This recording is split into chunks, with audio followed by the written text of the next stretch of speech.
दिगंबरा दिगंबरा श्रीपाद दिगंबरा दिगंबरा दिगंबरा श्रीपाद दिगंबरा दिगंबरा दिगंबरा श्रीपाद दिगंबरा.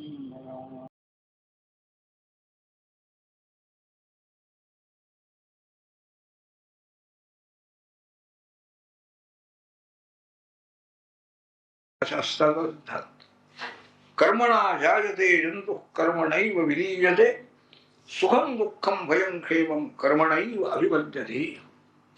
युक्ती कर्माने जीव जन्माला येतो आणि ते कर्म संपल्यानंतर शरीर पाहतो. सुख दुःख हे सर्वही कर्मामुळे मिळतो. त्याच्याच कर्माने ईश्वराचा काय संबंध? त्यांनी केलेल्या कर्माचं त्याला फळ मिळतं म्हणाले. ईश्वर आहे असं जरी मानलं तरी त्याच्या जीवाने जसं कर्म केलं असेल ते कर्म पाहून तो त्याला फळ देणार.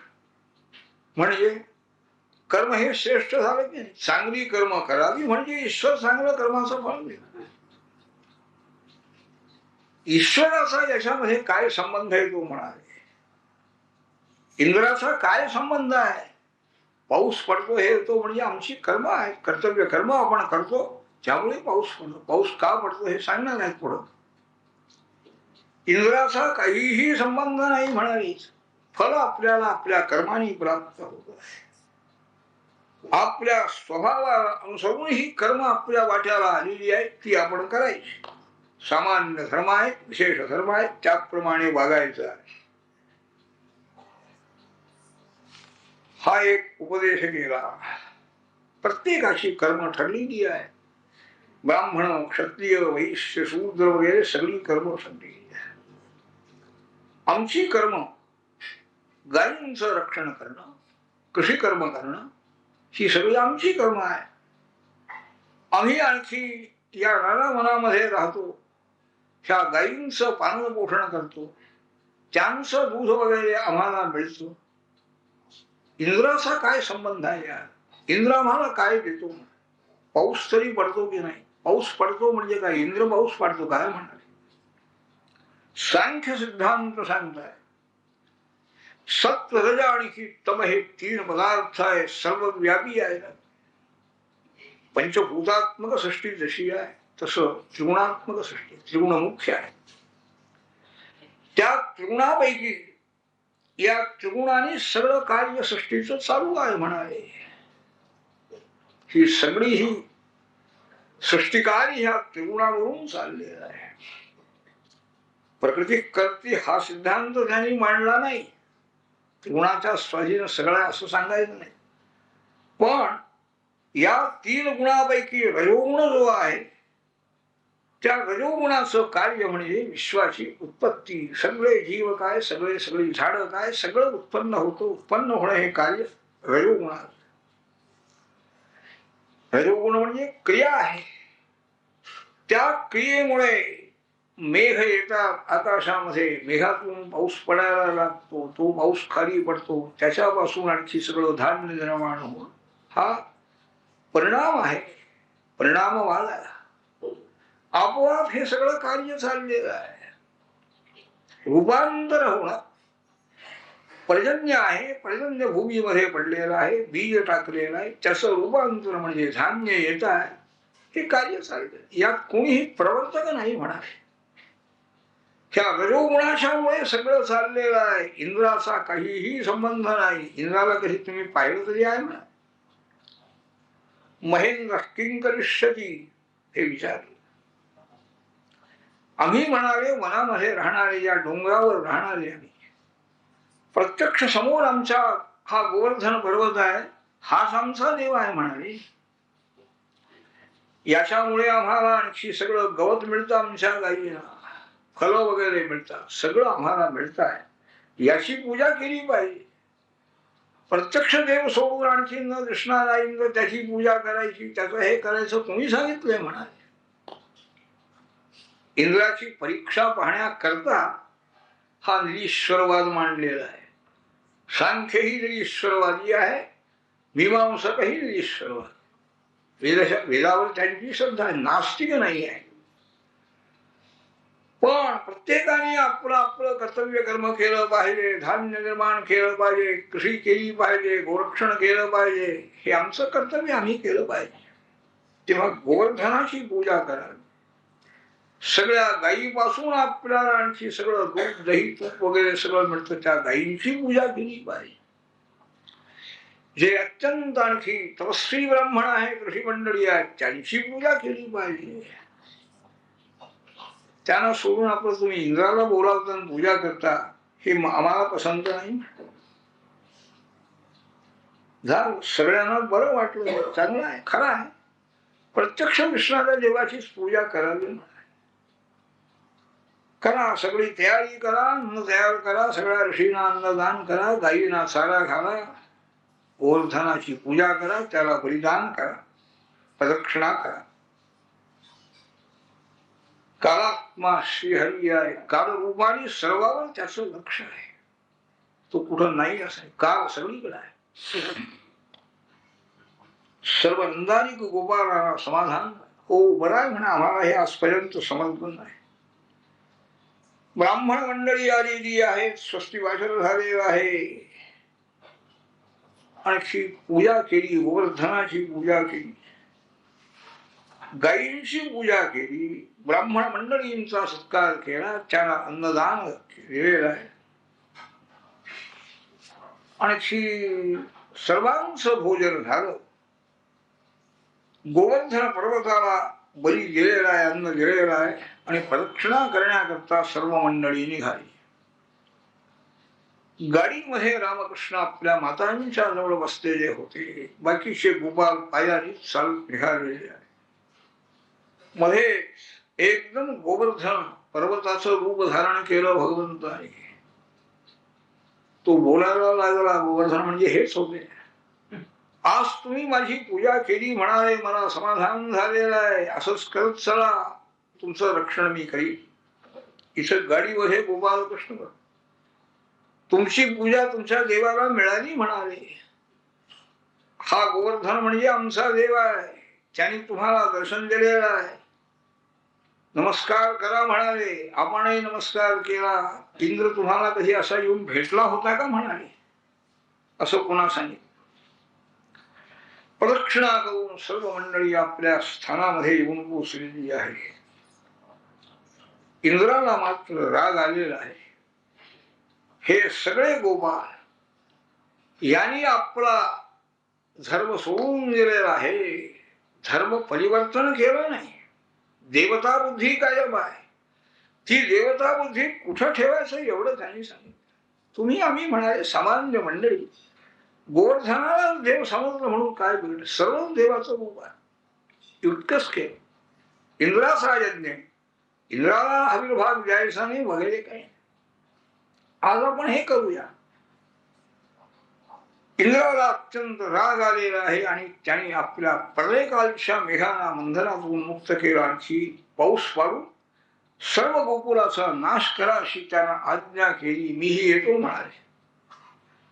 आणि पाऊस पडायला सुरुवात झालेली आहे. भयंकर पाऊस पडतो आहे, थंडी आहे, सूर्य दर्शन नाही, जिकडं तिकडं पाणीच पाणी आहे. सगळ्या गायी, सगळे गोपाळ गोपी, सगळे गोपाळ कृष्णांच्या जवळ आलेले आहे. बाबा इंद्र रागावलेला आहे, त्याचा यज्ञ आम्ही केला नाही म्हणून हा पर्जन्य वृष्टी होती आहे. कसं आता आपण जिवंत कसं राहील. गोपाळ कृष्णाने पाहिलं, या म्हणाले, बाहेर घेऊन गेले. सगळं तो गोवर्धन पर्वत त्यांनी उचललेला आहे आणि हातावर धारण केला. याच्या खाली जाऊन राहा तुम्ही, पाऊस नाही, वारा नाही, काही नाही, पण चारी बाजूनी पाणी जात आहे आखी, त्याला काय ते सांगतात. नाही शेष भगवान होते असते, त्यांनी चारी बाजूनी आणि प्रतिबंध केला. पाण्याचा थेंबही आत गेला नाही. सगळ्या गायी, सगळे गोपाळ गोपी सगळे खाली जाऊन राहिले. पाऊस पडे ना बाहेर. असे 7 दिवस निघून गेलेले आहेत. परंतु सप्ताहन नाशरत पदा 7 वर्षाचे वय होते आणि गोवर्धन पर्वत हातावर धरून गोपाल कृष्ण उभे राहिलेले आहे. सगळे गोपाल गोपी गाई सगळ्या खाली आहेत. 7 दिवस झाले तरी एक पाऊल सुद्धा मागं पुढं नाही आहे. घाबरू नका म्हणा. हे कृष्णांचं योग सामर्थ्य त्या इंद्राच्या दृष्टीला पडलेलं आहे. सामर्थ्य दृष्टीला पडल्याशिवाय अहंकार दूर होत नाही आहे. भीतीनं तरी अहंकार दूर होतो आणि ही भीतीच आहे. यापेक्षा आपण जर आणखी अभिनय केला दाखविला उद्धटपणा तर शासन होईल जास्त. इंद्रपदावरून खाली व्हावं लागेल की भीती आहे इंद्राला. लगेच मेघ आपले त्याने परत आणलेले आहे. पाऊस बंद झालेला आहे. सूर्य प्रकाश दिसायला लागला. सर्वांना सांगितलं बाहेर या आता. बाहेर मंडळी आलेली आहे. सर्वांच्या समक्ष तो गोवर्धन पर्वत जागच्या जागी ठेवून गेले. आनंद झाला. सर्व गोपाल गोपीला गाई प्रेमाने आणखी कृष्णाला सर्वांनी आलिंगन दिलेलं आहे. देव गंधर्वांनी पुष्पवृष्टी केलेली आहे. वाद्य वाजत आहे. अशी अनेक कर्म भगवंतांशी झाली बालवयामध्ये. 7 वर्षाच्या वेळेला हे गोवर्धन घाली धारण करण्याचं कार्य झाले.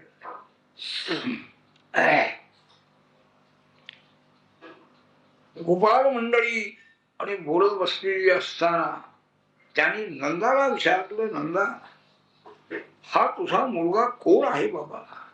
काय केवढं विलक्षण कर्म याचं सामर्थ्य किती आहे. पूजना राक्षसीला याने मारलो. त्या वायुरूपी असुराचा नाश केला. 1 महिन्याचा असताना त्यांनी वायुरूपाने नेलं होतं त्याचा नाश केला. अर्जुन वृक्षाच्या मध्ये उखळ घेऊन गेला. ते अर्जुन वृक्षही खाली पडलेले आहे. अघासुराचा नाश केला. बकासुराचा नाश केला. अशी विलक्षण सामर्थ्य संपन्न ही मुलं आहे. कोण आहे ती? 7 वर्षाचा मुलगा आणि एवढा पर्वत त्याने हातावर धारण करून आमचं रक्षण केलं म्हणाले. किंवा तुझा मुलगा आमच्यासारखा मानव नाही आहे. कोणीतरी लोकोत्तर परमेश्वराचा अंश आहे असा मानव. नंदाने सांगितलं खरं आहे ना. गर्गाचार्यांनी मला यांचं नामकरण विधी झाल्यानंतर सांगितलेलं आहे की हा तुझा मुलगा म्हणजे मोठा समर्थ आहे. वासुदेव याचं नाव ठेवलं. वसुदेवापासून हा पूर्वी झालेला आहे आणि मोठा समर्थ आहे. आणखी अनेकांचं संरक्षण यांनी केलेलं आहे. तुम्हालाही सर्व संकटातून हा तारणारा आहे. याच्यावर प्रेम करा म्हणजे तुम्ही सर्व संकटातून मुक्त व्हा. हे गर्गाचार्यांचं सांगणं तुम्हाला मी आज सांगतो. हा नाही आमच्यापैकी मानव नाही आहे हे खरं आहे. गोवर्धन पर्वत धारण करून इंद्राच्या त्या पर्जन्य वृष्टीपासून सर्व ही गोपालांचं गायींचं संरक्षण भगवंताने केलं. इंद्राचा अहंकार दूर झालेला आहे आणि तो क्षमा मागण्याकरता एकांतामध्ये आलेला आहे. पायावर मस्तक ठेवले क्षमा मागतो आहे की भगवंता आपलं सामर्थ्य हे मी विसरून गेलो म्हणाले. अहंकारामुळे आणि त्यामुळे आज माझ्या हातून हा अपराध घडलेला आहे. क्षमा करा. भगवान श्रीहरी म्हणाले इंद्रा मया ते कार्य भगवन मखभंगोनुगृह्णता मदोस्मृते नित्यम मत्तस्येन्द्रश्रियाभृशम. स्पष्ट होत. इंद्रा तुझा यज्ञ मीच सांगितलं बंद करायला. तुझ्यावर मला अनुग्रह करायचा आहे, कृपा करायची. हे स्वर्गाचं ऐश्वर्य तुला मिळाल्यामुळे तू अत्यंत उन्मत्त झालास. आणि या बिचाऱ्या गरीब अशा प्राण्यांचा नाश करण्याचा तू प्रयत्न केलास म्हणाले. काय यांची काय शक्ती आहे तुझ्या पुढं? पण तुलाही सामर्थ्याचा असा अहंकार धारण करून चालणार नाही. ते स्थान काय असं मारण्याकरता नाही आहे. शक्तीचा उपयोग असा करून उपयोग नाही. क्षमा ही शक्तानाम भूषणं क्षमा. खरा शक्ती संपन्न जो आहे त्याच्याजवळ क्षमा असली पाहिजे, ती तुझ्याजवळ नाही आहे. हा तुझा अहंकार मद दूर करायचा आहे. ऐश्वर्याचा मद ज्याला झालेला आहे त्याचं लक्ष माझ्याकडे जात नाही. तो आपल्याच अहंकारामध्ये आपल्या मदामध्ये निमग्न असतो. जा म्हणाले, आपला आपला अधिकार सांभाळा. दया धारण करून सर्वांचं रक्षण करा. त्रैलोक्याचं रक्षण करण्याचा अधिकार तुझ्याजवळ आहे हे लक्षात ठेव. ती गोमाता आलेली आहे, गोलोकातून कामधेनू. तिनेही आणखी देवाला सांगितलं, देवा आमचे इंद्र आपणच आहात. ह्या इंद्राने आमचा नाश करण्याकरता प्रयत्न केला, पण आपण होता म्हणून आम्ही सुरक्षित राहिलो. आमचा इंद्र, गाईचा इंद्र म्हणजे आपणच. गोविंद हे नाव त्यावेळेला मिळाले. गाईनं आपल्या दुधात भगवंताला अभिषेक केला. इंद्रानेही ऐरावताच्या सोंडेतून आकाशगंगेचं पाणी आणून अभिषेक केलेला आहे, पूजा केली. गोमाता ही निघून गेली गोलोकामध्ये आणि इंद्रही त्यांची अनुज्ञा घेऊन क्षमा मागून स्वर्गलोकामध्ये गेले. एकदा एकादशी होती. रात्री हा उठला नंद. स्नान करण्याकरता गेला मध्यरात्री. वरुणाचा दूत त्या वेळेला आलेला आहे नदीमध्ये. त्याने नंदाला ओढून पाण्यातून वरुण लोकामध्ये तो घेऊन गेला. अपरात्री गेलेला होता स्नानाला. नंद स्नानाला गेला आणि परत आला नाही. सगळ्यांना भीती उत्पन्न झाली. काय बुडाला काय नदीमध्ये म्हणते. भगवंतांच्या कानावर ही बातमी गेली. श्रीकृष्ण परमात्मा लगेच वरुण लोकामध्ये जाऊन पोहोचले. ज्ञानशक्ती आणि क्रियाशक्ती दोन्हीही अप्रतिम आहे. कधीही ज्ञानशक्ती नाहीशी होत नाही, क्रियाशक्ती तर काय आहे. वरुणाने लगेच सिंहासनावर बसून त्यांची पूजा अर्चा केली. नंद होत असते. माझ्या दूताने आपल्या पित्याला आणलं म्हणाले. त्याला काही माहिती नाही. आपण हा पिता घेऊन चला, क्षमा करा करा नाही. नंदाला घेऊन गोपाळ कृष्ण आले व नंदाने सांगितलं सर्वांना. काय म्हणाले, वरुणासारखे लोकबाळ कृष्णाच्या पायावर लोक ठेवतात.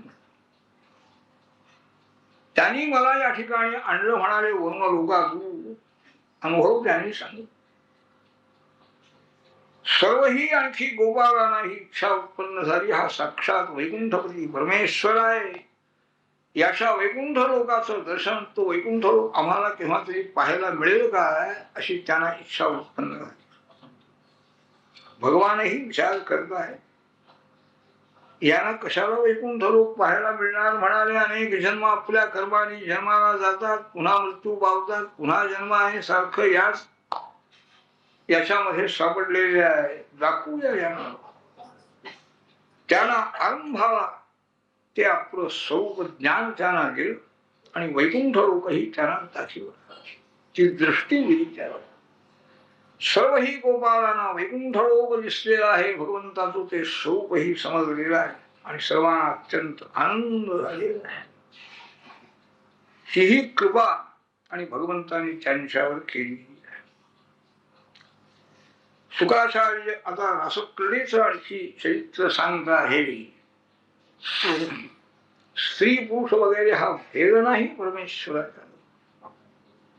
सर्व सृष्टी ज्याने निर्माण केलेली आहे, सृष्टीचं कर्तृत्व ज्या परमेश्वराचं आहे, त्यात हा चांगला आणि हा वाईट असं काही भेद नाही. सर्वत्र समदृष्टी आहे. गोपींची इच्छा आहे रासक्रीडा व्हावी, त्यालाही संमती दिली भगवंत. गोपालांचं रक्षण करायचं, यांचंही रक्षण केलं पाहिजे.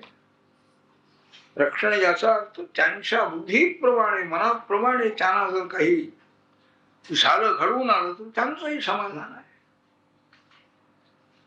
पौर्णिमा आहे, पौर्णिमेच्या दिवशी अश्विन महिन्यामध्ये यमुना तीरावर रात्रीच्या वेळेला भगवान गेलेले आहे एकटेच, आणि गायन करायला त्यांनी आरंभ केला. चंद्र उदयाला आलेला आहे, पूर्ण चंद्र आहे, आणि ते गायन त्यांचं सुरू झालं आणि तो आवाज इकडं गावामध्ये गोपींच्या कानावर पडलेला आहे. तो आवाज कानावरती पडल्याबरोबर एकदम तो काममोह जो आहे, अनंग दीपनम म्हणतात, अनंग वर्धनम, तो अनंग वाढलेला आहे चित्तामध्ये.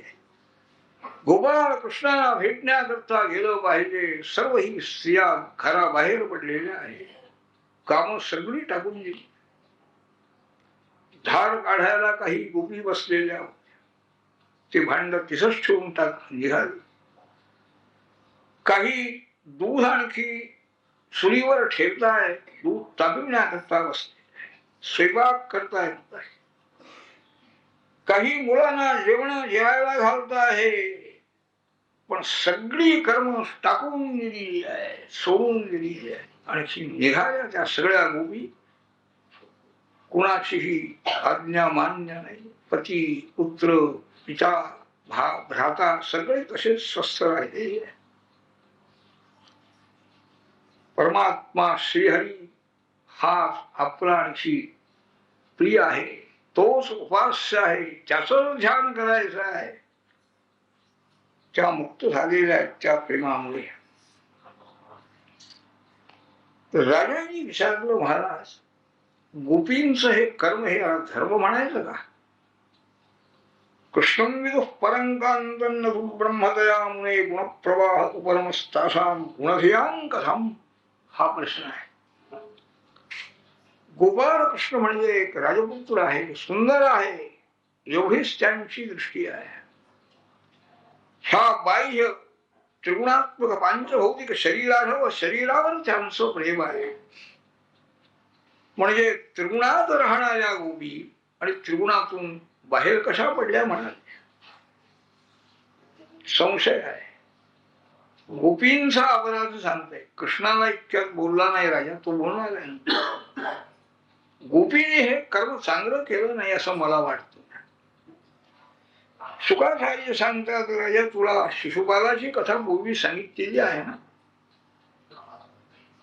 भगवंताचा द्वेष करणारा शिशुपाल जन्मभर ज्याने द्वेष केला तोही मुक्त झालेला आहे. मग प्रेम करणाऱ्या गोपींना मुक्ती मिळणार नाही. त्यांनी जे प्रतीक डोळ्यासमोर ठेवलेला आहे तो परमात्मा आहे. इतर कोणावर त्यांनी प्रेम केलं असतं तर तो अधर्म झालेला आहे. पण त्यांच्या डोळ्यासमोर त्यांच्या मनामध्ये सर्वदा परमात्म्याची मूर्ती आहे, त्याचा हा प्रभाव आहे. काम क्रोध भय प्रेम काय असेल ते सगळे हरीबद्दल आहे. हरीच्या बद्दल हे सगळे विकार होत नाही, उलट हरी तन्मय अंतःकरण. योगेश्वर श्रीकृष्ण परमात्मा आहे. त्याची मूर्ती ज्यांनी मनामध्ये ठेवलेली आहे त्यांना मोक्ष कसा मिळाला हा संशय तू मनामध्ये बाळगू नकोस. सर्व गोपी आलेले आहे. गोपाळ कृष्णाने त्यांचं स्वागत केले. या म्हणाले.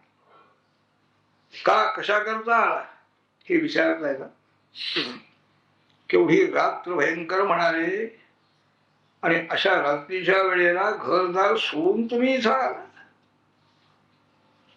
तुमचे माता पिता मुलं बाळ त्याचप्रमाणे पती सगळे तुमचा शोध करत असतील म्हणाले. कुठं गेला बायका? जा तुम्ही इथं राहू नका. हे वनाची शोभा पाहिली, पौर्णिमा आलाय, हे सगळी शोभा पाहिली, आता घरी जायला हरकत नाही. मुलं बिलं रडत असतील म्हणाले, त्यांना दूध पाजा. माझ्या प्रेमामुळे तुम्ही आला, काय हरकत नाही. सर्व जे जीव आहेत माझ्यावर प्रेम करताय, पण तुमचं कर्तव्य असं आहे भर्तुशुश्रूषणं स्त्रीणां परो धर्मो ह्यामादय तद्बंधूनां कल्याण प्रजानां चानुदूषणं. तुमचं स्त्रियांचं कर्तव्य मुख्य म्हणजे भर्त्याची सेवा करणं, पतीची सेवा करणं, पतीचे आप्त बांधव त्यांचीही सेवा करणं, आपल्या संतती मुलाबाळांचं संगोपन करणं हे तुमचं कर्तव्य आहे म्हणाले. कसाही दोषी पती असला तरी त्याचा त्याग स्त्रियांना करता येणार नाही. आणि माझ्या जवळ येऊन काय करणार? सन्निकर्ष सान्निध्यामध्ये प्रेम राहत नाही म्हणाले, दूर असावं. समर्थाने कल्याणाला पाठवून दिलं, डोंगावला जाऊन राहा म्हणाले, आणि इकडं समाधी झाली. त्यांना वाईट वाटत नाही. त्यांचं अंतःकरणामध्ये उत्पन्न झालेलं प्रेम गुरुभक्ती ही तशी टिकली पाहिजे, वाढली पाहिजे. जा तुम्ही घरी जा, तुमचं प्रेम तिथं राहूनच आणखी चांगलं राहील. शुकाचार्य महाराज म्हणतात, राजा त्या गोपीने हे ऐकल्याबरोबर त्यांना अत्यंत वाईट वाटते. खाली मान घातली त्या सर्व गोपींनी. दुःख झालेलं आहे, नेत्रामध्ये अश्रू आलेले आहे. आणि त्या म्हणाल्या, देवा केवढं कठोर भाषण आपण करता, आपल्या दर्शनाकरता आम्ही या ठिकाणी आलो आणि आम्हाला घरी जायला सांगता. तुमच्या दर्शनाने संसार बंधनातून मुक्त होता येतं आणि आम्हाला तुम्ही संसारातच राहायला सांगता. कर्ममार्ग श्रेष्ठ आहे, शास्त्राची आज्ञा श्रेष्ठ आहे. तुमचं दर्शन, तुमचं सान्निध्य, तुमचं चिंतन याच्यामध्ये काही फळ नाही का, सामर्थ्य नाही का? कशाला आणखी या सगळ्या पती पुत्र या संसारामध्ये आम्हाला पाठवतो? आजपर्यंत आम्ही संसारात होतो, पण आता मात्र आमचं मन संसारातून बाहेर पडलेलं आहे. आम्हाला कशाचीही काळजी नाही, मुलाबाळांची काळजी नाही, माता पितरांची नाही, काही नाही, काही संबंध नाही आम्हाला. आपलं दर्शन ज्या वेळेला घडलेलं आहे, घडत आहे, तर हे सोडून आम्ही कसं जायचं असं त्या म्हणाले. नाही, आम्ही जाऊ शकत नाही म्हणाले. भगवती लक्ष्मी देवी चंचल म्हणतात तिला, पण ती आपल्या चरणाजवळ आलेली आहे, राहती आहे, स्थिर आहे. तेव्हा आम्हाला आता परत घरी पाठवू नका, आपण आपली सेवा घडावी एवढीच आमची इच्छा आहे. असं त्या सर्व ही गोपींनी भाषण केल्यानंतर भगवान श्रीहरीने त्यांच्या इच्छेप्रमाणे रसक्रीडेला सुरुवात केली. त्या शेकडो गोपी आहेत. भगवंतांनी त्यावेळेला त्यांच्या बरोबर आणखी ही क्रीडा सुरू केली. ही रसक्रीडा सुरू झाली. सर्व गोपींना प्रेम आहेच मनामध्ये, पण त्याच्यामध्ये अभिमानही थोडासा निर्माण होतो. आपण सुंदर गोपी आहोत, आमच्या मोह याला झालेला आहे, आमच्या ताब्यात झालेला आहे गोपाळ. हा अहंकार थोडासा उत्पन्न झाल्याबरोबर तो अहंकार दूर करावा आणि त्यांच्यावर प्रसाद करावा म्हणून गोपाळ कृष्ण एकदम दिसेनासे झाले. एकदम गोपाळ कृष्ण कुठं गेले त्या सगळ्या घाबरल्या स्त्रिया. पाहताय कुठं गेले गोपाळ कृष्ण समजेना त्यांना.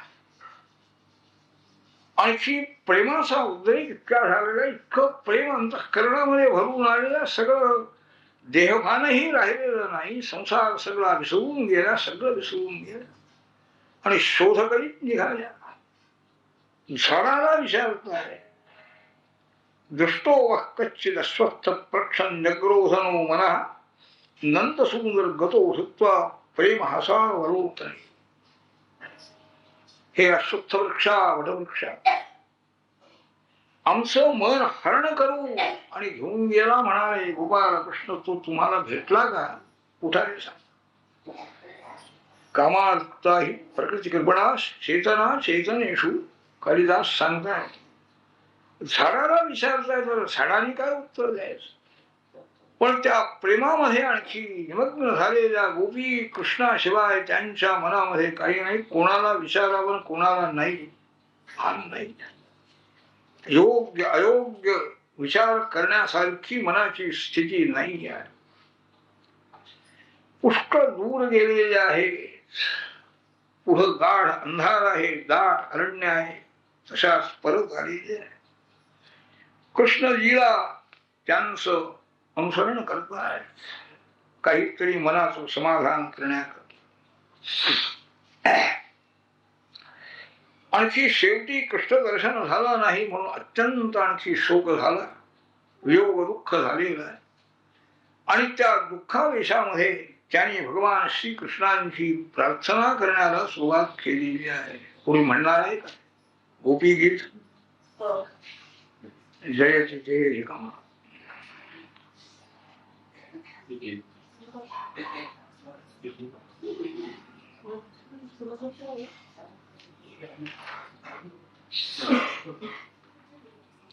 हे पाहिजे काय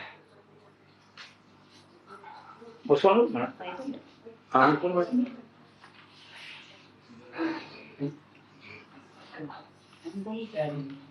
राजा भाऊ आहे जात ऐकतात.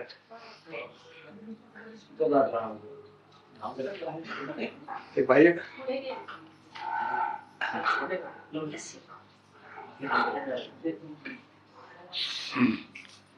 श्री गोपाल कृष्ण भगवान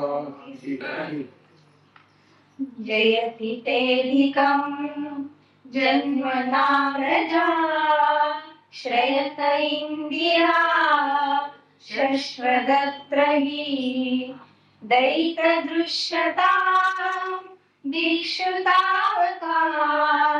त्वयि धृतासवस् स्वां विचिन्वते शरयुगाशये साधुजातः सरसिजोदरः श्रीमुषादृशा सुरतनाथते शुकदारिका वरदनिघ्नतो नेहकिंवधा विषजलाप्ययात् व्याघ्राक्षसात् वर्षमार्धात् वैद्युतानलात् वृषमयात्मजात् विश्वतोभयात् ऋषभते वयं रक्षितामः न खलु गोपिका नन्दनो भवान्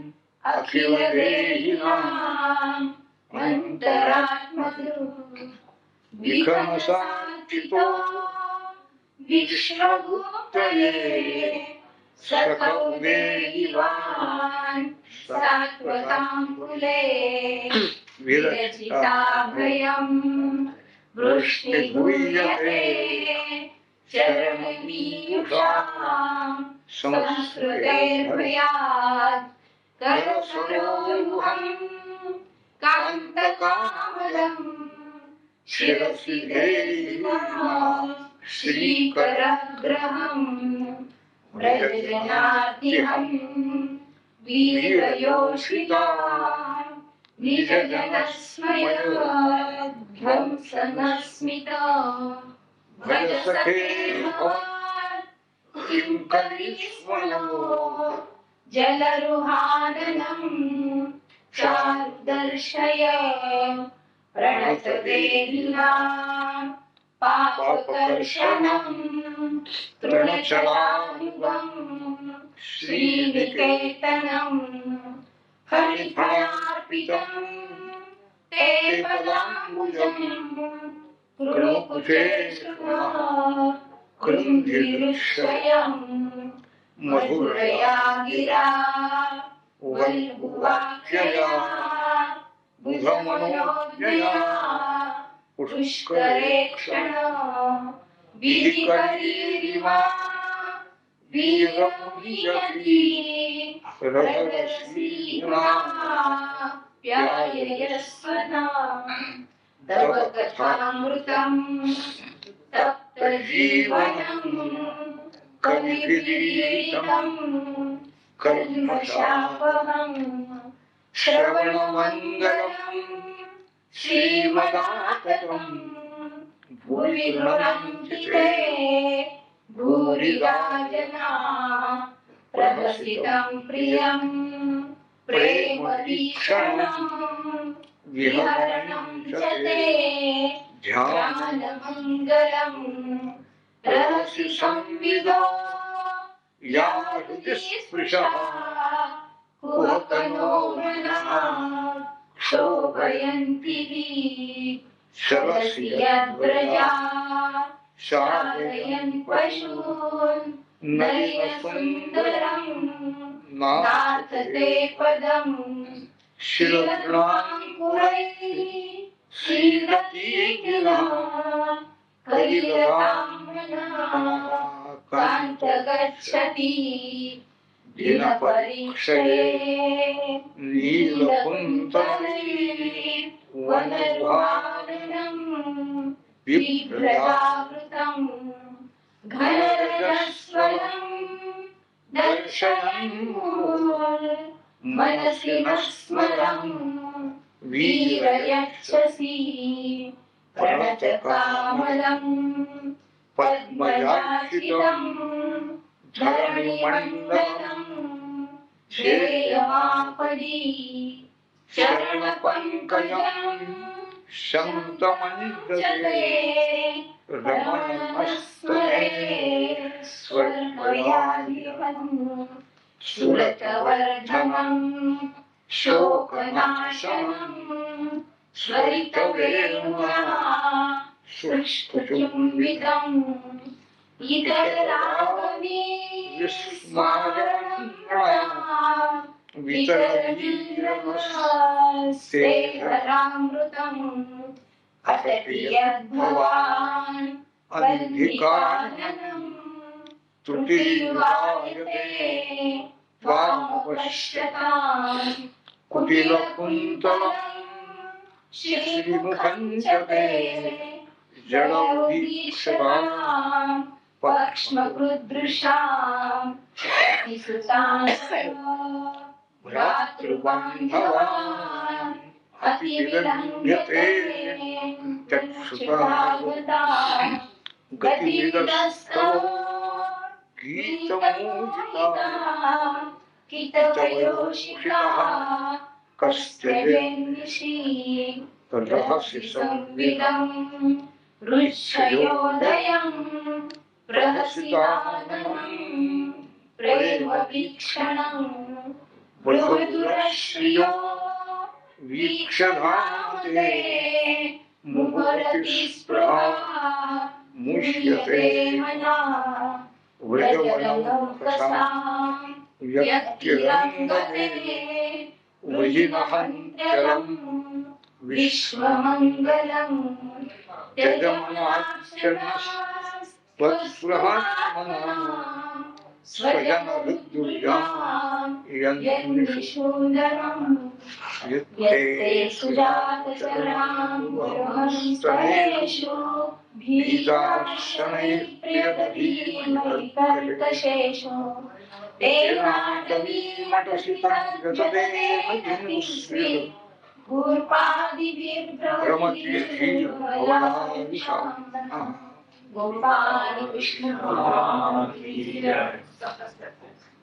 गोपी अत्यंत शोकाकुल झालेला आहे. भगवंतांचं स्वरूप केव्हा आपल्याला दिसेल समोर होत असो ते गेलं दिसेन असो ध्यानामध्ये आणत आहेत आणि त्या गोपाल कृष्णांची प्रार्थना करत आहे. गोपी गीत म्हणजे अत्यंत त्याच्यामध्ये प्रेम भरलेलं आहे. ज्ञानही आहे आणि प्रेमही आहे. गोपी नखरू गोपिका नंदनो भवान अखिल देहिनाम अंतरा. बाह्य रूपाच्या ठिकाणी ही आसक्ती आहे, प्रेम आहे. आणखी मुख्य जे रूप आहे अंतरात्मा परमात्मा आहे. ब्रह्मदेवानी प्रार्थना केल्यामुळे हे रूप घेऊन आपण आला म्हणाले जगद रक्षणा करता. त्या स्वरूपाची ही जाणीव आहे त्यांना, पण मन तिथं टिकत नाही. मनाला हे स्वरूप अत्यंत प्रिय आहे आणि तिचं मन स्थिर झालेलं आहे. भक्ती मार्गामध्ये समाधी लावण्याकरता प्रयत्न करावा लागत नाही आहे, वैराग्याकरता प्रयत्न करावा लागत नाही, इंद्रिय निग्रहाकरता प्रयत्न करायला लागत नाहीये. अंतःकरणामध्ये प्रेम भरलेला आहे. गोपाल कृष्णांचा संसार एकदम टाकून दिला त्याने, काही नाही. अनंत जन्माच्या वासना संसारामुळे अंतःकरणामध्ये उत्पन्न झालेल्या आहेत, दृढ झालेल्या आहेत, पण गेल्या. प्रेममय अंतःकरण आहे. भगवंताचं कथामृत हे संसार तप्त झालेल्या जीवांचं जीवन आहे म्हणा. हे सगळं जाणत आहे. भगवंताचे गुण, भगवंताचं ते रूप मनामध्ये अंतःकरणामध्ये अत्यंत आणखी स्थिर झालेलं आहे आणि ते दिसेन असं झालं म्हणून त्या रूपाचं दर्शन व्हावं अशी पुष्कळ प्रार्थना केलेली आहे. आपण जेव्हा वनामध्ये जाता एक एक क्षण म्हणजे आम्हाला युगासारखा जातो आहे. संध्याकाळपर्यंत सारखं आपल्या मार्गाकडे लक्ष लावून आम्ही बसतो. आपलं दर्शन झालं म्हणजे समाधान. कोमल मृदू ऑपरेशन रण्यामध्ये आपण फिरता, आपल्याला दगड लागतात, काटे वगैरे लागतात, आमच्या मनाला अत्यंत आणखी व्यथा होतात म्हणाले, कारण तिथंच मन आहे ना. आपल्या शरीराची शुद्धी नाही आहे. काम करतायत, पाणी आणतायत, सगळं करतायत. आपल्या पायाला दगड लागला का, घुटला लागला का, काटा लागला, इकडं लक्ष नाही आहे. त्या भगवंताचंच आणखी चिंता. पायाला काही झालं नसेल, दगड लागला नसेल ना, काटा लागला नसेल ना, असं आम्हाला वाटतं. देवा, पती, पुत्र, बंधू, आई, बाप सर्व संसार टाकून देऊन आम्ही तुमच्या जवळ आलो.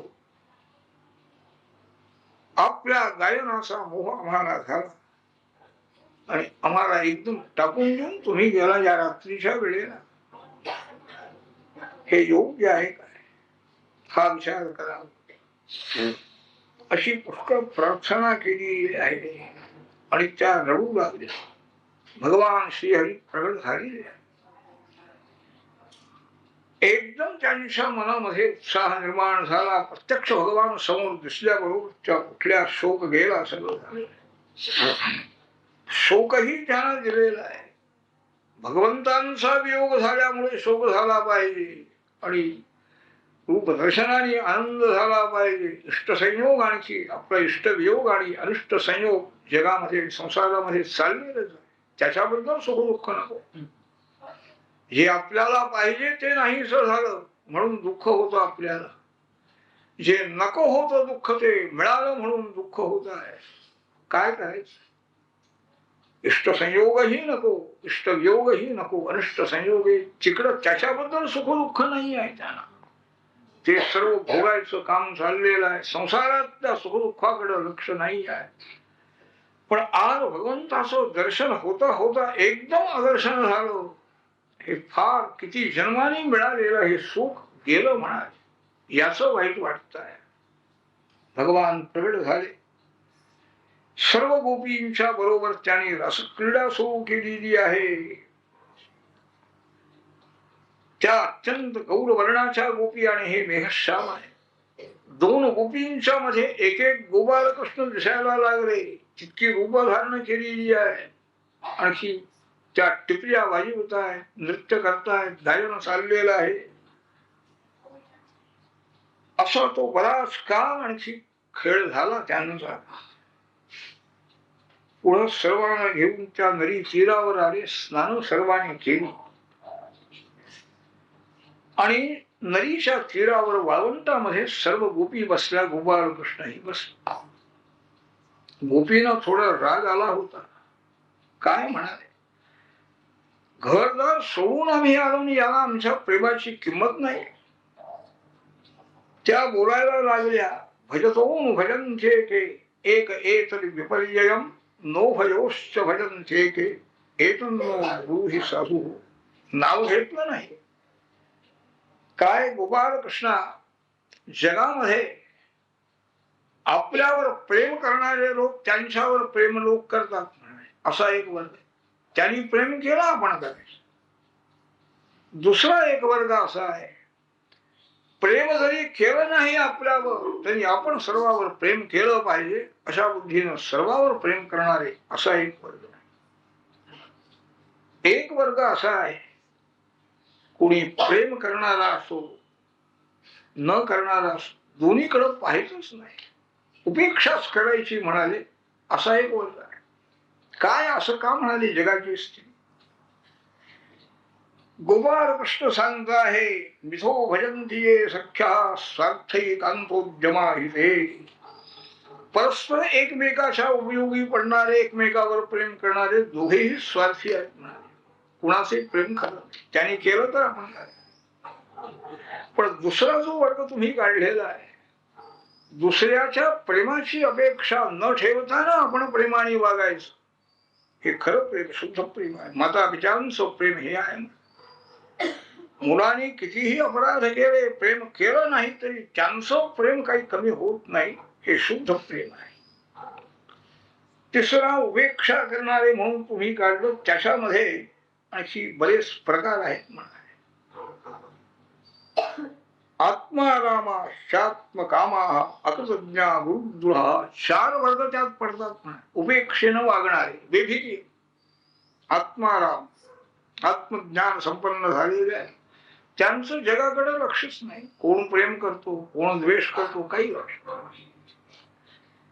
आत्म्याची ज्यांना इच्छा आहे, आत्मज्ञान व्हावाशी इच्छा आहे, त्यांचंही लक्ष नाही. आत्मार्थे पृथ्वींजये, आत्मलाभ व्हावा म्हणून त्यांचा प्रयत्न झाला.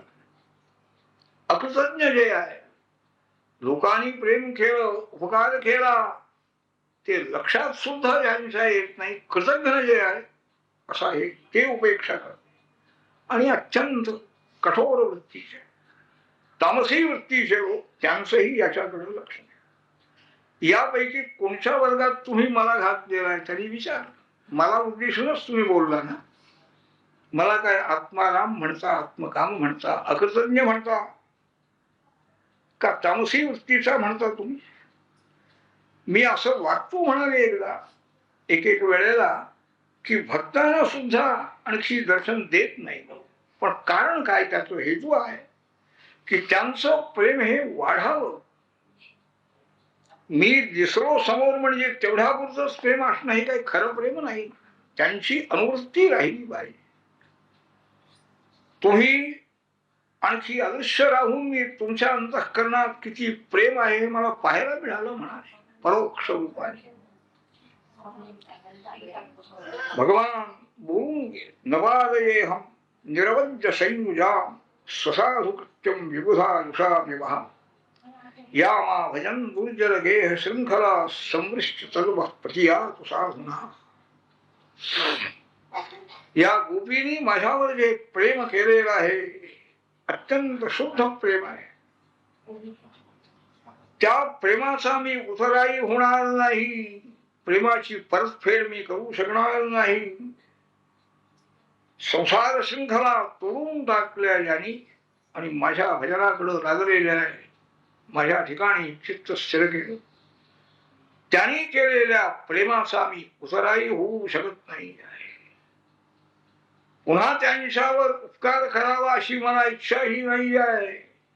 कारण उपकार करण्याची इच्छा होणं म्हणजे त्याच्यावर संकट यावं अशी इच्छा करण्यासारखं आहे. मारुती राजाला रामचंद्राने हेच सांगितलं, यत्तयोपकृतं हरे मय्येव जीर्णतां यातु यत्तयोपकृतं हरे. हनुमान, केवढा उपकार माझ्यावर तू केलेला. सीतेचा शोध लावलास, सेतुबंधन झालं, सर्वांना घेऊन आम्हाला घेऊन गेलास, अनेक राक्षस मारलेस. हे सगळं कार्य तुझ्यामुळे झालेलं आहे म्हणाले. माझ्यावर उपकार, सीता मला मिळाली तुझ्यामुळे मिळाली. हा तुझा उपकार माझ्या ठिकाणी जिरून जाऊ दे. या उपकाराची फेड करण्याची पाळी मला येऊ नये, कारण तुझा उपकार फेडायचा म्हणजे तुझ्यावर संकट यावं अशी इच्छा करणार नको. मारुतीवर संकट केव्हाही येऊ नये. मारुती नित्य आणखी सुखी राहावा श्रीरामांची इच्छा आहे. तसं भगवान सांगताय. तुमचं प्रेम मोठं अवर्णनीय आहे. याप्रमाणे बराच वेळ झालेला आहे. समाधान झालं त्या गोपींचं. आणखी पहाटेची वेळ झाली आहे. सांगितलं भगवंतानी आता घरी चला म्हणाले तुम्ही. पुष्कळ वेळ झाला, रात्र सगळी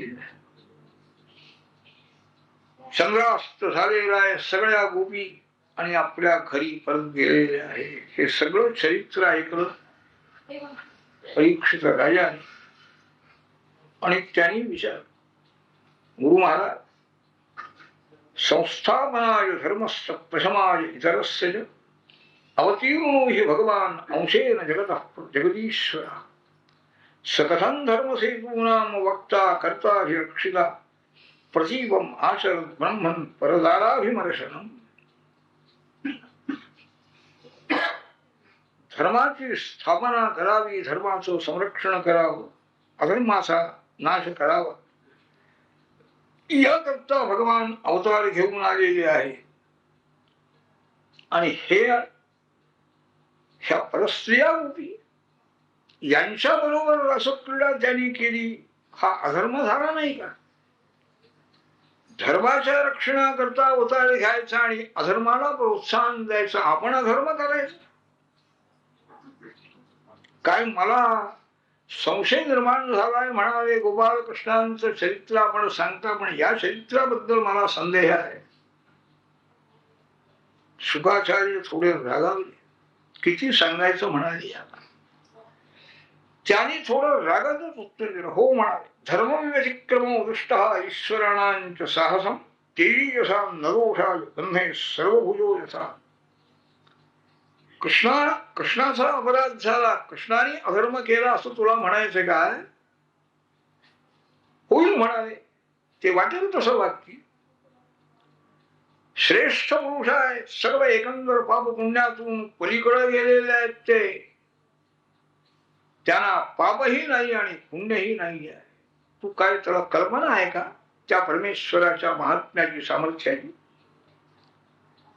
पेटलेल्या अग्नीमध्ये ओलं लाकूड टाका, वाळलं टाका, तो जाळून टाकतो, आणखी नेहमी प्रदीप्त राहतो आहे. तशी यांची स्थिती आहे. ही लक्षात आण तू आणि विचार. असे प्रश्न करतो. मनाने सुद्धा अशा लोकांच्या या कर्माचा असा विरुद्ध विचार करू नये म्हणाले. मनाने सुद्धा तसं आचरण करू नये इतरांनी, समर्थाने. जर तसं वागायला लागले इतर जी, श्रेष्ठ पुरुषांनी असं वागलेले आहे, श्रेष्ठ कृष्णाने असं केलं, रसक्रीडा केली, नाही त्यांचा नाश होऊ. समुद्रातून उत्पन्न झालेलं विष भगवान शंकरांनी प्राशन केलं, म्हणून दुसरं जर घ्या जाईल तर मरेल लगेच. श्रेष्ठ पुरुष जसं सांगतात तसं वागावं. त्यांच्या आचरणाप्रमाणे आचरण करू नये. जे त्यांचं वागणं असेल ते सुद्धा त्यातलं योग्य वाटेल मनाला, तेवढंच वागावं. शास्त्राप्रमाणे अविरुद्ध असलेलं तसं वागावं. त्या श्रेष्ठ पुरुषांना, ज्ञानी महात्म्याला पुण्य करूनही काही स्वार्थ मिळवायचा नाही, काही फल मिळवायचं नाही. आणि पाप जरी घडलं तरी त्यामुळे त्यांचं काहीही नुकसान होणार नाही. ही इतर ज्ञानी जीवांची अवस्था आहे. मग हा तर परमात्मा आहे, परमेश्वर आहे म्हणाले. सर्वही प्राण्यांचा अंतर्यामी परमात्मा आहे, सर्वांचा नियामक आहे. त्याला पाप पुण्याचा विचार करण्याचं कारण काय? जीवात्म्यांचा उद्धार करण्याकरता तो जन्माला आलेला आहे. ज्या परमेश्वराचं ध्यान करणारे, अखंड चिंतन करणारे मोठे मोठे ऋषी हे सुद्धा वाटेल तसं वागतात एखाद्यावर. त्यांनाही त्या कर्माचा संबंध नाही. कर्मबंधन कुणाला आहे म्हणा?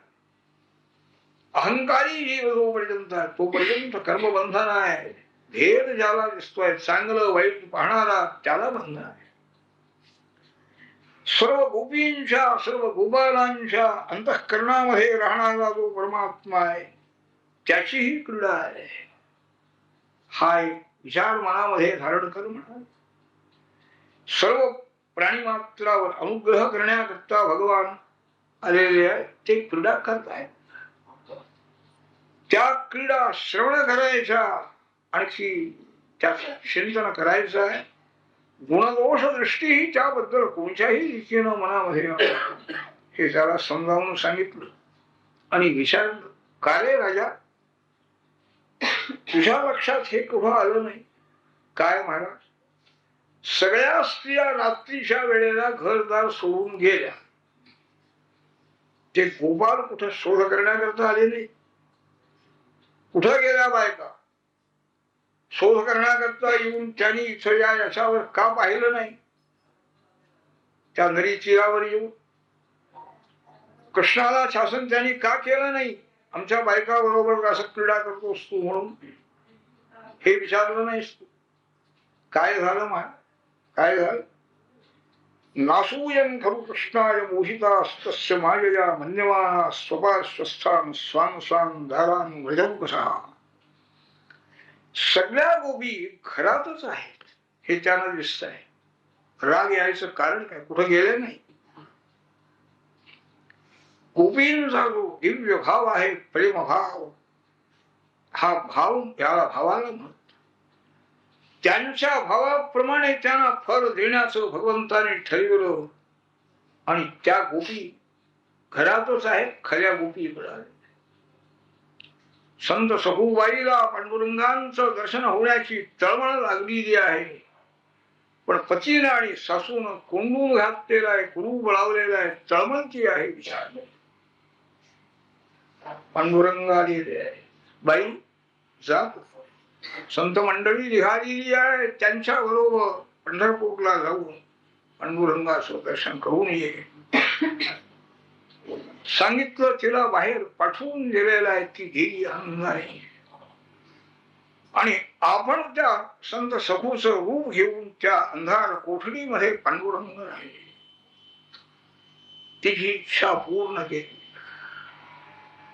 अनंत जन्म संसाराच्या आसक्तीमध्ये सापडलेला जीव कोणत्या तरी जन्माच्या पुण्याईनं म्हणा किंवा संतांच्या कृपेनं जर त्याच्या मनामध्ये भगवत प्रेम निर्माण झालं तर त्या प्रेमाप्रमाणे त्याचं फल देण्याला दुसरा कोण समर्थ आहे?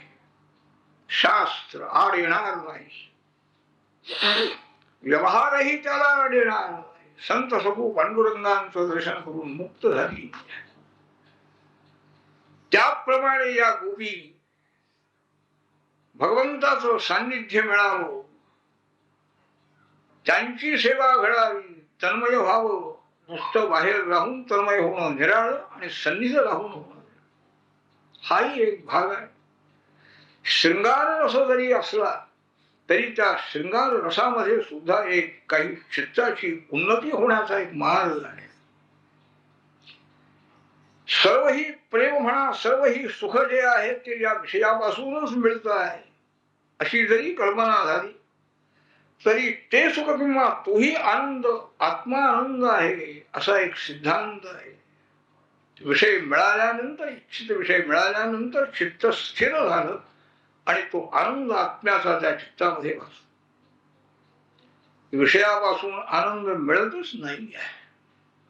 विषय हे आनंददायक नाहीतच आहे, पण आनंद रूप जो परमात्मा आहे तोच जर चित्तामध्ये आलेला आहे, राहिलेला आहे, तर तो आनंद खरा आनंद आहे.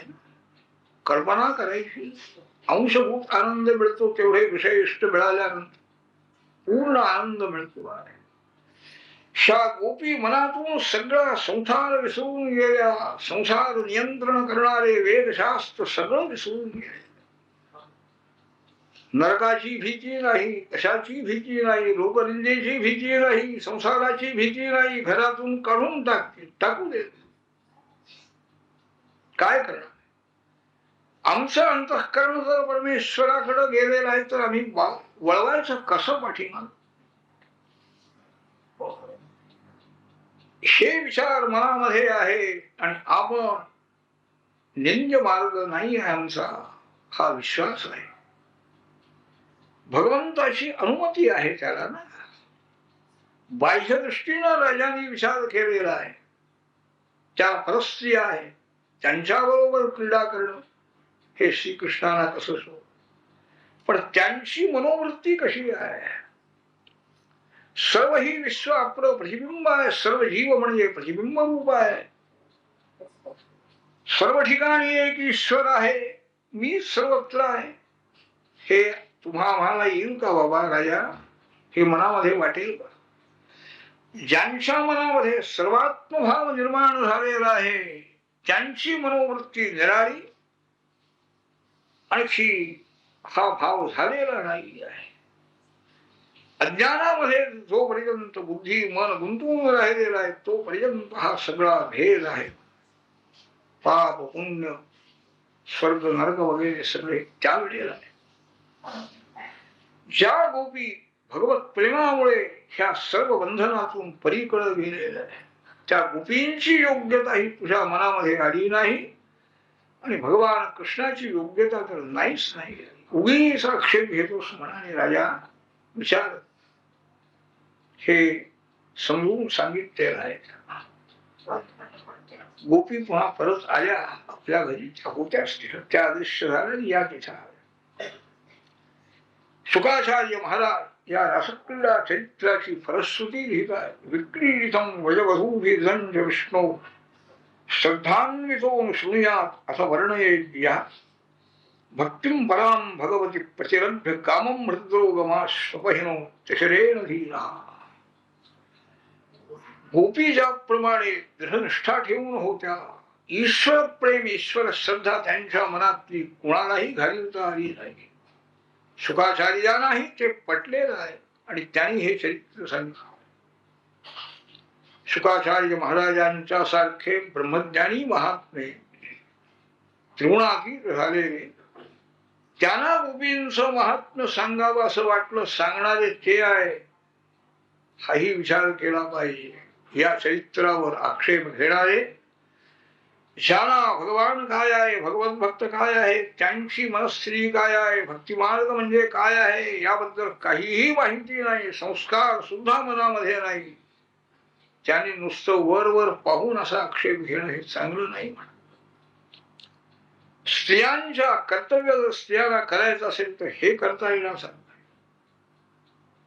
निष्ठा त्यांच्या मनामध्ये उत्पन्न झाली, त्यांना पटलं पाहिजे. म्हणजे अयोध्येचं काम कसं होतं हे राजाला पाहायला मिळेल.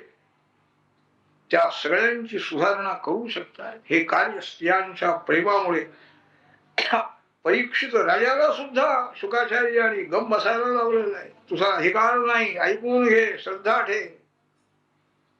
आणि हे चरित्र जे श्रवण करतायत किंवा वर्णन करतात श्रद्धेनं, त्यांचा कामनाचा जो रोग आहे भयंकर तो नष्ट होतो म्हणाले. या चरित्र श्रवणाचं हे फल आहे. असं क्रीडा चरित्र रोज चिंतन करणारा तो निष्काम होऊन जातो आहे. हे याचं फल आहे. शुकाचार्य महाराज हे काम करता येणार. स्वातंत्र्य पाहिले ना, स्वातंत्र्य यामुळे उत्पन्न होईल. सर्व पुरुषांना सुधारण्याची शक्ती या परमेश्वराच्या प्रेमामुळे स्त्रियांना निर्माण होईल. पुरुषांना नियम्य व्हावा लागेल. नियम्यच करायचं ना तुम्हाला, असं तरी नियम्य करा. व्यवहारामध्ये स्वातंत्र्य मिळवून काही उपयोग नाही आहे. आर्थिक दृष्टीनं स्वातंत्र्य, कोणत्याही दृष्टीनं स्वातंत्र्य, पापपुण्याचा विचार नाही, काही नाही. सर्व विचार सोडून येऊन जर स्वातंत्र्य पाहिजे असेल तर त्याचा स्त्रियांनाही उपयोग नाही, पुरुषांनाही उपयोग नाही. हे काम स्त्रिया करू शकते. सगळी सुधारणा शासनाला सुद्धा न मिळण्याचं सामर्थ्य स्त्रियांचं आहे. पण इकडं बुद्धी कोण वळवणार? तसंच काही कार्य चाललेलं आहे. ईश्वराची इच्छा आहे बरी अशी, केवळ ईश्वर इच्छा. शुकाचार्य सांगतात राजा, सर्व हे एके दिवशी देवीची काही यात्रा होती वाटतं, वार्षिक यात्रा. त्याकरता सर्व गोपाल मंडळी देवीच्या दर्शनाला गेली. तिथंच मुक्काम त्याने केला. रात्रीच्या वेळेला नंद निसरलेला असताना एक अजगर आला आणि त्याने त्या नंदाचा पाय धरून त्याला तो ओढून न्यायला लागला. तो ओरडायला लागला. अनेक गोपाल धावून आले, काठ्या मारतायत, पेटलेली लाकडं त्याच्या अंगावर टाकतायत, तरी त्याने सोडलं नाही. भगवान गोपाल कृष्ण आले, पाय लावला त्याला नुसता. एकदम त्याचं सर्व शरीर पडलेलं आहे आणि तो दिव्य स्वरूप त्याला मिळालेलं आहे. विद्याधर होता, सुदर्शन विद्याधर.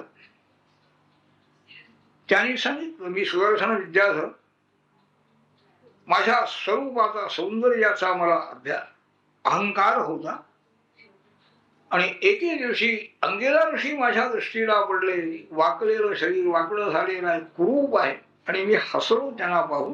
त्यांनी मला सांगितलं, तू सर्व होशील. शाप दिला. आपल्या पादस्पर्शाने माझा उद्धार झालेला आहे. ब्रह्मदंडापासून मी मुक्त झालो आपल्या कृपेनं. ही शक्ती आहे. भगवत भक्तांची जी शक्ती आहे ती अशी आहे व भगवंताची का नसेल.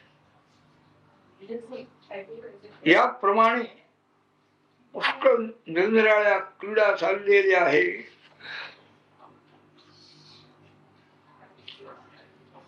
दिवसभर गोपाल कृष्ण राम सगळे आणखी अरण्यामध्ये असायचे. ह्या सगळ्या गोपी कामधाम आटपून बसायच्या आणि भगवंताच्या लीलांचं वर्णन करायचं. मनाचं समाधान आहे. आणखी दिवसभर आणखी त्या गोपिकांनी गायन करावं लीला. पुढं कंसाच्या आज्ञेप्रमाणे एक अरिष्टासुर आलेला आहे. वृषभाचं म्हणजे बैलाचं रूप धारण करून आणि तो गोकुळामध्ये आला. फिरतो आहे, व्यसन नाही, काही नाही, ओरडतो आहे. सगळे घाबरलेलो, गाई बैल गोपाळ सगळे आणखी घाबरून गेले. श्रीकृष्णाला शरण गेले. श्रीकृष्ण बाहेर पडलेले आहेत. त्याला हाक मारली त्या अरिष्टासुराला, वृषभाला. यांना कशाला भीती दाखवितोस म्हणाले, माझ्या समोर येतो, काय तुझं सामर्थ्य आहे नाही. मित्राच्या खांद्यावर एक हात ठेवला, आणखी त्याला आव्हान केलेलं आहे, बोलावलेलं आहे. तो शिंग पुढं करून मारण्याकरता धावून आला. आल्याबरोबर त्याशी दोन शिंग धरली आणि त्याला जोराने मागं ढकलून गेलेला आहे. पडला तो, पुन्हा उठलेला आहे आणि पुन्हा धावत धावत आलेला आहे. आल्याबरोबर त्याच्या शिंगाला धरून त्याला खाली पाडलं. भगवत शरीर जसं एखादं ओलं वस्त्र पिळावं तसं संबंध शरीर सहज पिळून टाकलं. म्हणजे प्राण जाण्याला काय वेळ लागला. गत प्राण झाला तो अरिष्टासूर. अरिष्टासुराचा नाश झाला ही बातमी कंसाला समजली. एक एक दैत्य जातो म्हणाले त्या गोकुलामध्ये आणि मारला जातो. कोण आहे हा, हे रामकृष्ण कोण आहे. तो कंस विचार करीत बसला असताना नारद मुनी आकाशातून त्या राजसभेमध्ये आले. या नारदा, पूजा केली. नारद त्याला सांगण्याकरता, का रे कंसा, तुला हे रामकृष्ण कोण आहेत अजून कळलं नाही म्हणा. तुझं हेर खातं काय करतंय, कुठलं हेर खातं म्हणा आणि काय. अरे देवकीचा जो 8वा मुलगा आहे तोच कृष्ण आहे आणि रोहिणीचा मुलगा हाही देवकीचा 7वा मुलगा आहे. आणि यशोदेला झालेली मुलगी ही देवकीची मुलगी तू समजलेला आहेस. ती आकाशात निघून गेली देवीच्या रूपामध्ये. वसुदेवाने तुझ्या भीतीमुळे ही आपली दोन्ही मुलं नंदाच्या जवळ ठेवलेली आहेत. नंदाला सुद्धा हे माहिती नाही, मग तुला कुठलं माहिती आहे. कंस उठला रागाने, तलवार उपसली. आत्ताच्या आत्ता वसुदेवाला ठार. नारद म्हणाले फार शहाणा आहे असं म्हणाले, वसुदेवाला मारून काय करणार, तुझे शत्रू जे आहेत त्यांच्याकडे लक्ष देशील का वसुदेवाकडे लक्ष. लगेच पुन्हा वसुदेव देवकींची रवानगी तुरुंगामध्ये झाली. देवाचं पालक होणं फार कठीण आहे. सान्निध्य पाहिजे देवाचं. हे सगळं दुःख भोगण्याची तयारी पाहिजे. आरंभी दुःख, नंतर दुःख, शेवटपर्यंत. शेवटी ही देव सोडूनच गेली, कुठं बरोबर नाही. कंसाला हे खरी हकीकत समजल्याबरोबर त्याचे प्रयत्न सुरू झाले. किशी नावाच्या दैत्याला त्यांनी आज्ञा केली, जा गोकुळामध्ये जा आणि त्या रामकृष्णांचा नाश करून ये. सगळ्या आपल्या मंत्रिमंडळांना बोलावलेलं आहे. नंदाच्या गोकुळामध्ये वसुदेवाची 2 मुलं रामकृष्ण आहेत असं आज मला नारदांच्याकडून कळलेलं आहे म्हणाले. त्यांच्यापासून माझं मरण हे देवानी ठरवलेलं आहे. त्यांना बोलवून इथं आणायचं आहे आणि त्यांचा नाश करायचा. सर्व मल्लांना बोलवा म्हणाले. मल्लयुद्ध या ठिकाणी व्हायचंय, कुस्त्या व्हायच्या ठरलेलं आहे. त्या निमित्ताने त्यांना बोलवायचं आहे. कोलया बीड जो मोठा हत्ती आहे तो दरवाजामध्ये उभा करा. हे सगळी त्यांनी योजना केली. धनुर्याग सुरू करा, त्या धनुष्याची पूजा करा अशी आज्ञा केली. आणि अक्रूरजीला बोलावून आणलं आहे. आणि अक्रूरजी राजवाड्यामध्ये या अक्रूरी, तुमच्यावर माझा अगदी पूर्ण विश्वास आहे. तुम्ही अगदी माझ्या अगदी प्रेम करणारे, आत्मीयता व्यक्त करणारे, माझे काम आहे तेवढं करा. वसुदेवाने आपली 2 मुलं गोकुळामध्ये नंदाच्या जवळ ठेवलेली आहेत असं नारदांनी मला आत्ता सांगितलं. त्या दोघांना इथं घेऊन या. हा माझा रथ घेऊन जावा उद्या आणि त्या रथामध्ये त्यांना घेऊन या. त्यांना सांगा धनुर्याग आहे, मल्ल क्रीडा आहे, मोठ्या मोठ्या कुस्त्या आहे आणि तुमच्या मामाला तुम्हाला पाहण्याची फार इच्छा उत्पन्न झाली म्हणे. त्याला आज समजलं, नाहीतर मागच त्यांनी तुम्हाला आणलं असतं. मथुरा राजधानी पाहायला मिळेल असं सांगून घेऊन या. आणि तो जो कंस आहे नास्तिक आहे, सगळं हे आहे, तरी सुद्धा राजनैतिक बाह्य नाही. दिगंबरा दिगंबरा श्रीपाद वल्लभ दिगंबरा.